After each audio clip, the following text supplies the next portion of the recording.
"We don't need your cheap gifts," my mother said, pushing my present aside without even opening it.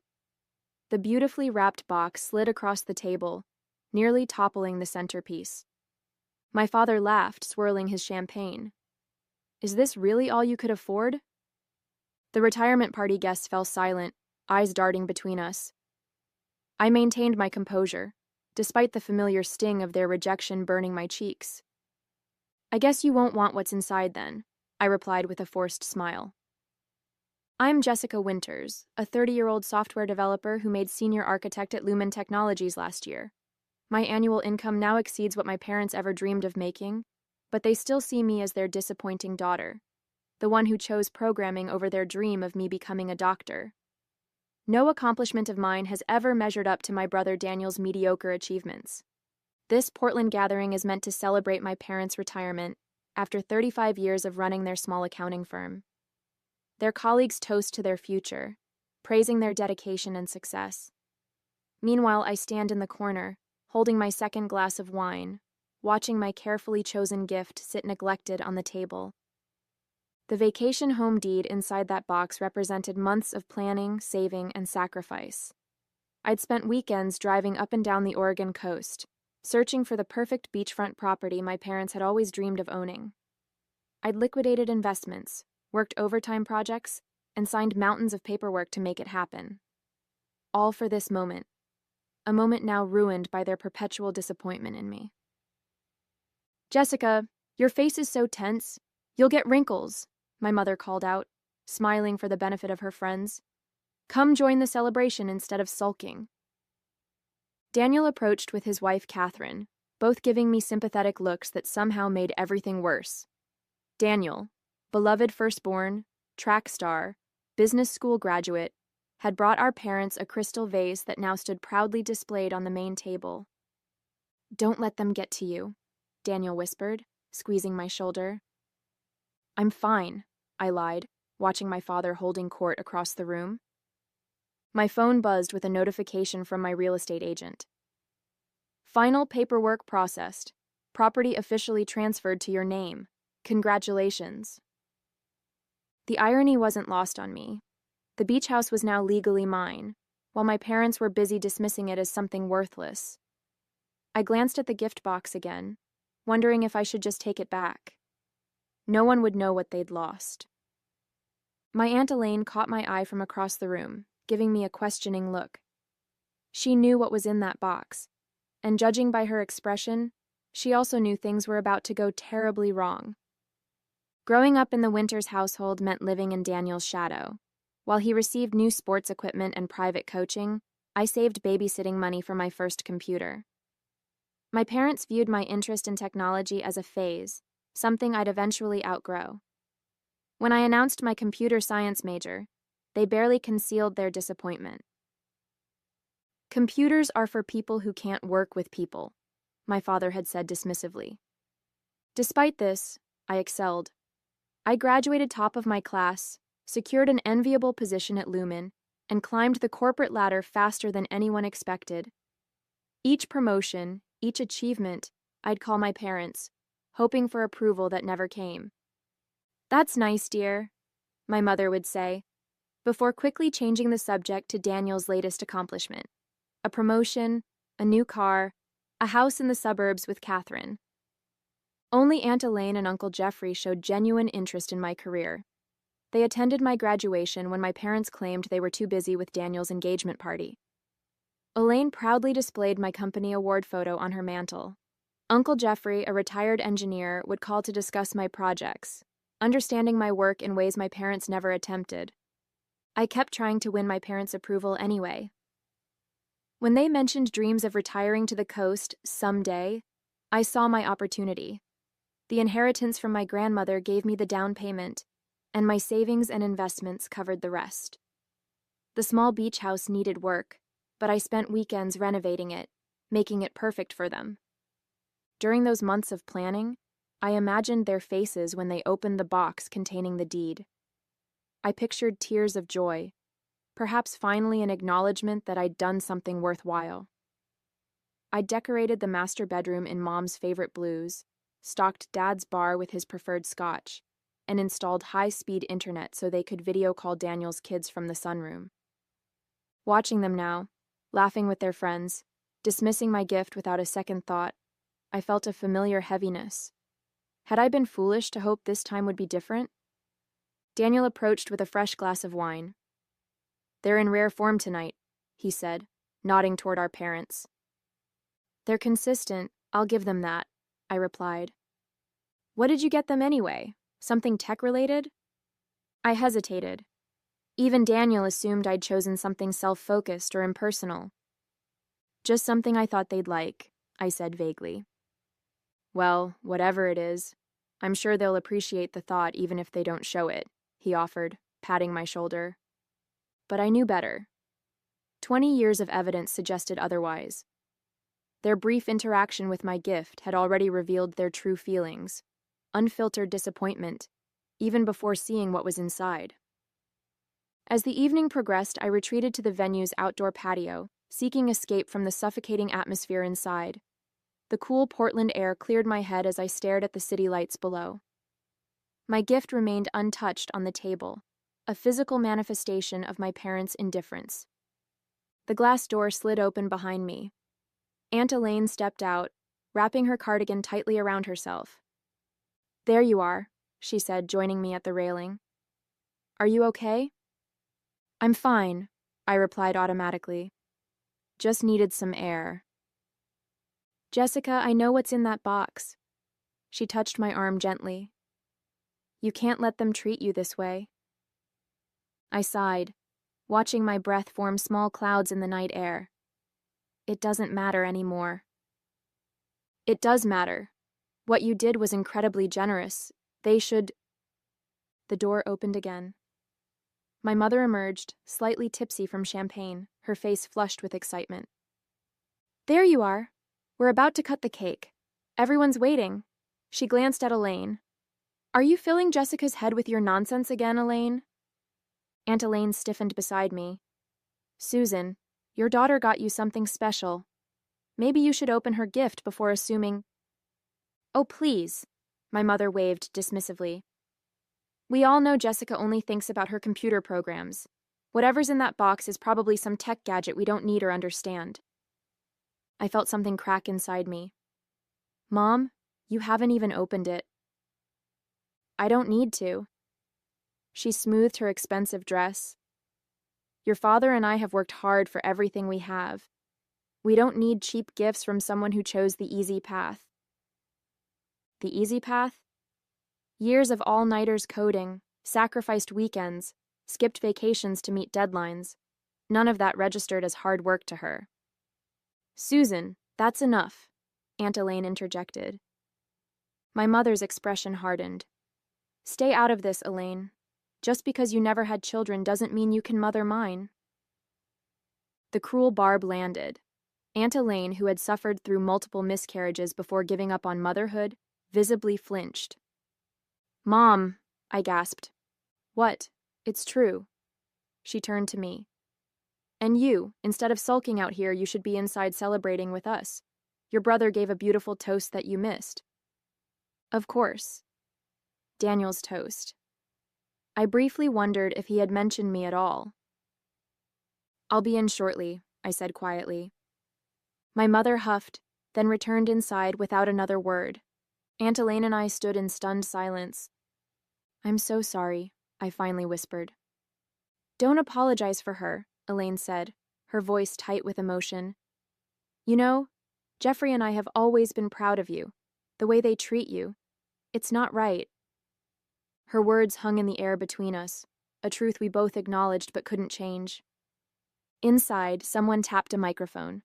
My father's voice boomed through the speakers, thanking everyone for coming, especially his successful son, who had followed in his footsteps. No mention of me. I glanced at my phone, at the property notification still displayed on the screen.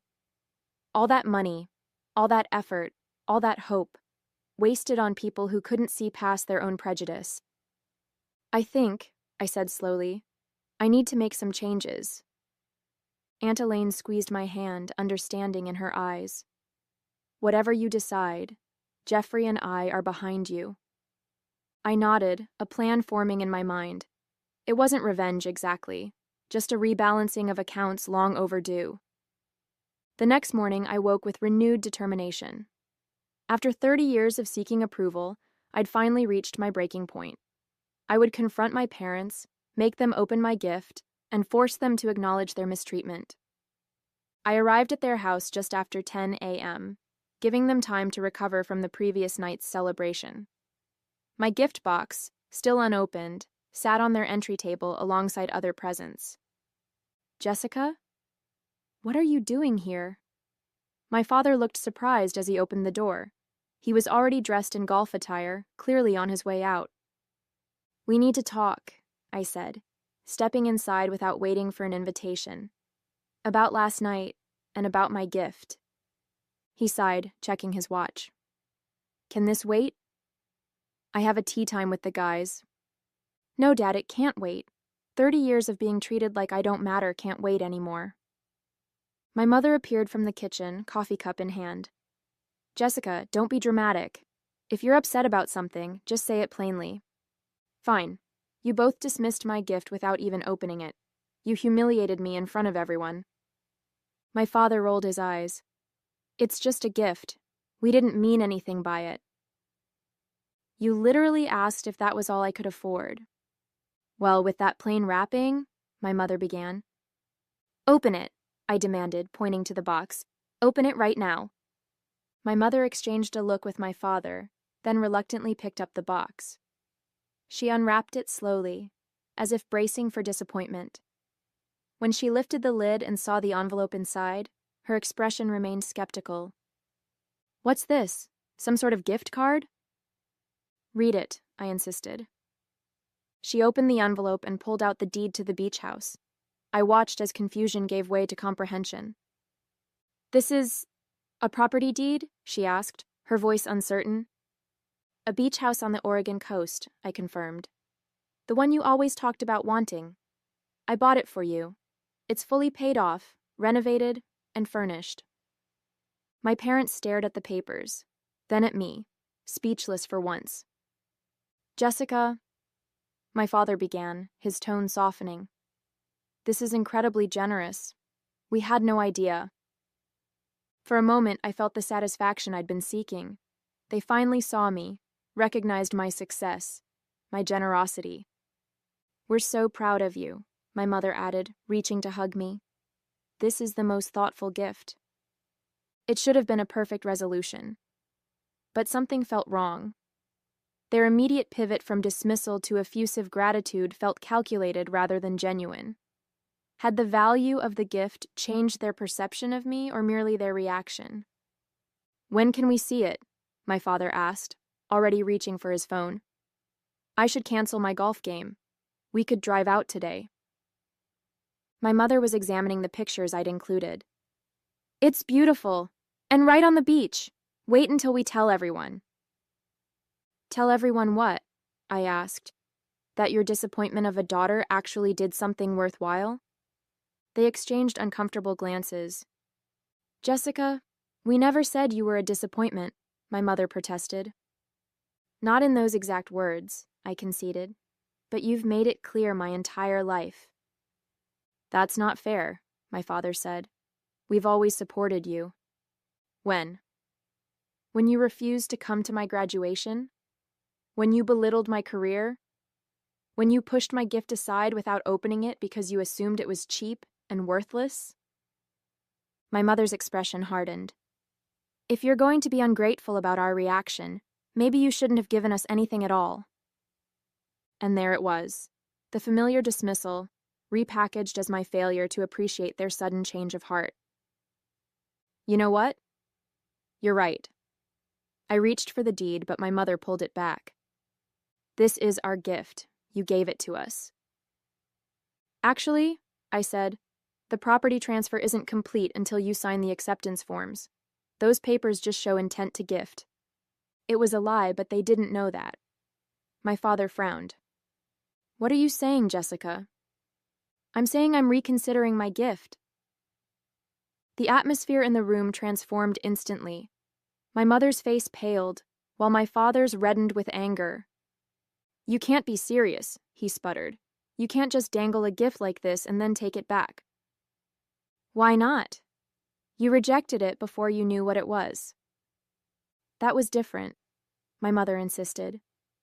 We didn't know it was something so substantial. The implication hung in the air between us.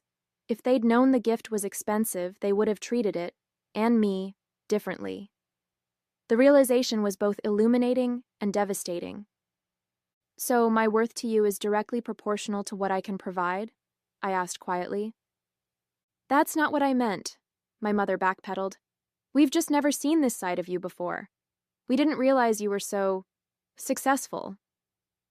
I laughed without humor. I've been telling you about my promotions and raises for years. You never listened. We listened, my father protested. But you know how it is with technology jobs. We never understood what any of it meant. You never tried to understand, I corrected him. Aunt Elaine and Uncle Jeffrey managed to figure it out. At the mention of Elaine, my mother's expression soured. Of course Elaine would encourage your rebellious streak. Rebellious? I echoed in disbelief. Is that what you call my career? My independence? My success? This isn't getting us anywhere, my father interjected. Jessica, the beach house is a wonderful gift. We appreciate it. Let's move past this misunderstanding. I considered his words. Was I being unreasonable? Should I accept their sudden reversal at face value? My phone buzzed. A text from Daniel. Mom just messaged about a beach house? What's going on? Before I could respond, another message arrived. She's asking if I want to use it summers. Says it's big enough for my family plus them. They were already divvying up my gift, making plans, and ensuring Daniel benefited as much as they did. I hadn't even agreed to finalize the transfer yet. I showed my father the messages. Do you see? Nothing has changed. You're still treating me like I don't matter. His expression turned defensive. We're just excited about the possibilities. Daniel has children who would enjoy the beach. And I'm nothing more than the bank that finances your dreams? That's enough, my mother snapped. You've made your point. Either give us the house properly or take it back, but stop with the dramatics. Something inside me crystallized in that moment, a clarity I'd been lacking for decades. I didn't want revenge or to hurt them. I simply wanted to stop participating in a dynamic that would never change. Keep the deed, I said, surprising them both. But understand what comes with it. Meaning? My father asked cautiously. Meaning I'm done trying to earn your approval. The house is my final attempt. Use it, enjoy it, share it with Daniel. But don't expect anything more from me. My mother's face hardened. Are you threatening to cut us off over one misunderstanding? It wasn't one misunderstanding. It was a lifetime of them. I moved toward the door. Sign the papers or don't. Your choice. I'll have my lawyer contact you. Jessica, wait, my father called. We appreciate the gift, truly. Don't leave like this. I paused at the door. You know, I spent months choosing that house. I renovated it myself on weekends. I thought it would finally make you see me, really see me. But I realize now that nothing ever will. The truth of my words settled between us, heavy and irrefutable. The keys are in the envelope, I added. The alarm code is your anniversary date. As I walked to my car, my phone buzzed again, Aunt Elaine calling. I let it go to voicemail, needing space to process what had just happened. I'd given my parents what they wanted, but on my terms. It wasn't satisfaction I felt, but something closer to freedom. Only after I'd driven away did another realization hit me. I still owned that house. The transfer notification had confirmed it yesterday. Whatever papers they thought they needed to sign were meaningless. I spent the afternoon at a coffee shop downtown, trying to sort through my emotions. My phone buzzed constantly. Calls from my parents, texts from Daniel, voicemails from Aunt Elaine. I ignored them all, focusing instead on my laptop screen. My fingers hovered over the keyboard as I logged into the property management portal. One click and I could revoke access to the beach house. Another and I could list it for sale. The power was dizzying after decades of feeling powerless. After my third espresso, I finally returned Aunt Elaine's call. "Jessica, what happened?" she asked immediately. "Your mother called me in hysterics about some beach house." I explained the morning's confrontation, including my parting words. "Oh, honey," Elaine sighed. "I understand your frustration, but letting them keep the house seems like surrendering." "I'm not surrendering," I explained. "I'm setting boundaries. They can have the house, but they don't get to have me on their terms anymore." "But they don't deserve such a generous gift after how they've treated you." She was right, of course, but something still held me back from reclaiming the property. Perhaps some lingering hope that the house might eventually change things, or fear that taking it back would permanently sever whatever fragile connection remained with my family. Late that evening, my doorbell rang. Daniel stood on my porch, looking uncomfortable. "Can we talk?" he asked. I let him in reluctantly. He'd always been caught in the middle of my conflicts with our parents, often supporting me in private while maintaining neutrality in public. "Mom and Dad are devastated," he began. "Because they might lose the beach house?" I asked sharply. "Because they think they've lost you," he corrected. "They realize they messed up." I laughed bitterly. "They've been messing up for 30 years, Daniel. This was just the final straw." He sighed, running a hand through his hair. "Look, I know they've always been harder on you. It wasn't fair." "No, it wasn't. But they're trying to make amends. They want to have a family dinner tomorrow at the beach house. A fresh start." I stared at him, incredulous. "They're already using the house?" Daniel looked sheepish. "They drove out this afternoon to see it. Mom called it their dream come true." Of course they had. Without even confirmation that the transfer was complete, they'd claimed the property as their own. "They're inviting the whole family," Daniel continued. "Aunt Elaine and Uncle Jeffrey, too. Mom even apologized to Elaine for what she said at the party." That caught my attention. My mother rarely apologized for anything. "What's really going on, Daniel?" He shifted uncomfortably. "There might be an issue with the property transfer. Dad tried calling your lawyer, but couldn't reach anyone." "Because there is no lawyer," I admitted. "The house is still legally mine. The transfer notification I received was confirming my ownership, not the transfer to them." Daniel's eyes widened. "So you could still take it back?" "Yes." A complex mix of emotions crossed his face. "Are you going to?" It was the question I'd been struggling with all day. The beach house represented years of work, a significant portion of my savings, and countless hours of renovation. But it also represented my last attempt to buy my parents' approval, a pattern I was determined to break. Just then, my phone chimed with an email notification. My heart nearly stopped when I saw the sender, Golden Horizon Realty. The message was brief. "Confirming your interest in listing the coastal property. Our agent can meet tomorrow to discuss pricing and timeline." I didn't remember contacting a realtor. Had I accidentally clicked something in my distracted state at the coffee shop? "Jessica?" "What is it?" Daniel asked, noticing my expression. The email presented an unexpected opportunity, a clean break, a definitive end to this chapter. But was I ready? My phone rang in my hand. Aunt Elaine again. This time, I answered. "Jessica, whatever you're planning, I want you to know something first," she said without preamble. "Jeffrey and I have always dreamed of retiring to the coast, too." The pieces suddenly clicked into place. The next evening, I drove to the beach house, Daniel following in his car. I'd asked him not to tell our parents I was coming. The plan was simple but effective. A clean break with no room for manipulation or misunderstanding. When we arrived, my parents' car was already parked in the driveway, along with Aunt Elaine and Uncle Jeffrey's sedan.